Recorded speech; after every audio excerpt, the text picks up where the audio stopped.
বিএনপির মহাসচিব মির্জাফর ফখরুল ইসলাম আলমগীর বলেছে যে কোরআনের সাথে রাজনীতির কোনো সম্পর্ক নেই। ও যে আসলেই প্রকৃতপক্ষেই সুশিক্ষায় শিক্ষিত হয় নাই, কুশিক্ষায় শিক্ষিত হয়েছে তার প্রমাণ।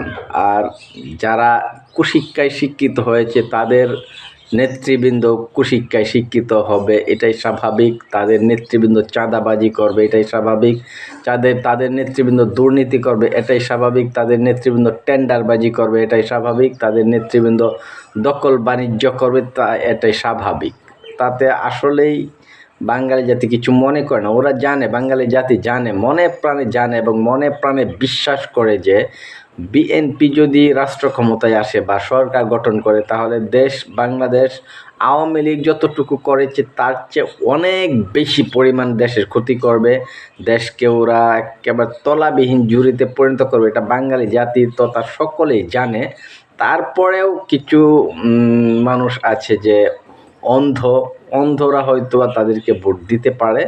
আর যারা দেশকে প্রকৃত অর্থেই ভালোবাসে, দেশের জনগণের কল্যাণ চায়, দেশের কল্যাণ চায়, তারা আসলেই যদি বিবেককে খাটায় তাহলে অবশ্যই তারা বাংলাদেশ জামাত ইসলামীকে সমর্থন করবে এবং বা তারা চাইবে যে বাংলাদেশ জামাত ইসলামী যেন সরকার গঠন করে এবং দেশ পরিচালনার দায়িত্ব পায়। আমার দৃঢ় বিশ্বাস যারা বিবেকবান তারা সকলেই চায় বাংলাদেশ জামাত ইসলাম একবার ক্ষমতায় আসুক এবং দেশ পরিচালনার দায়িত্বটা ওরা নিক এবং দেশকে যেন সুন্দরভাবে পরিচালনা করতে পারে, এটা ওরা মনে প্রাণে বিশ্বাস করে। যে বর্তমান দেশের যে অবস্থা, ওই দেশকে যদি পৃথিবীর বুকে আবার দাঁড় করাতে চায় তাহলে একমাত্র বাংলাদেশে একটা দলই আছে, এটা হলো বাংলাদেশ জামাত ইসলামী। আর বাংলাদেশ জামাত ইসলামী দ্বারাই ওই দেশটা যদি সুশাসন প্রতিষ্ঠিত হবে। আর যদি সুশাসন প্রতিষ্ঠিত হয় তাহলে দুর্নীতি জিরোতে যাবে, চাঁদাবাজি জিরোতে যাবে, টেন্ডারবাজি জিরোতে যাবে। যদি এগুলো জিরোতে যায় তাহলেই কেবল বাংলাদেশ